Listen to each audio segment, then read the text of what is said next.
లో చూపిస్తాను, ఒకసారి అది కూడా చూడండి. దోశలంటే ఎవరికి ఇష్టం ఉండదు చెప్పండి. ఈ దోశ మా అమ్మాయి కోసం వేస్తున్నాను. ఎగ్ దోశ, ఒక నార్మల్ దోశ వేస్తాను. ఆఫ్టర్నూన్ లంచ్ వరకు ఉండాలి కదా, ఆకలేసిద్దేమో అని నాకే టెన్షన్ వస్తుంది. మీరు మార్నింగ్ టైం ఏ టిఫిన్స్ చేసుకుంటారో నాకు ఒకసారి కామెంట్ సెక్షన్ లో చెప్పేయండి.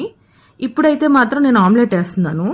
ఈ కాంబినేషన్ లో ఎవరైనా తింటారో లేదో నాకైతే తెలీదు. నేనైతే ఎంతో ఇష్టంగా తింటూ ఉంటాను. ఏం లేదండి, ఇలా ఆమ్లెట్ వేసుకుని నైట్ మిగిలిపోయిన అన్నాన్ని పులిహార చేసుకుంటాను. పులిహార, ఈ ఆమ్లెట్, కొంచెం చట్నీ వేసుకొని తింటూ ఉంటాను. నాకు ఒక విషయం అర్థం కానిది ఏంటంటే, ఈ యుగం పోయి ఇంకో యుగం వచ్చినా ఈ పులిహార మాత్రం ఉంటదేమో అనిపిస్తూ ఉంటది నాకు. ఆడవాళ్ళకి తప్పదు నైట్ మిగిలిపోయిన అన్నం. ఈ ఇడ్లీలు మా బుడ్డోడి కోసం. ఇక మా వారి సంగతి చెప్తాను చూడండి. ఇప్పుడు ఆయన టిఫిన్స్ చెయ్యరు, ఓన్లీ రైస్ తింటారు. మార్నింగ్ ఆయనకి రైస్, అలాగే మనం కలిపిన పులిహార. ఇదండి ఇవాళ మా టిఫిన్స్. మీకు నచ్చితే ఒక లైక్ వేసుకోండి.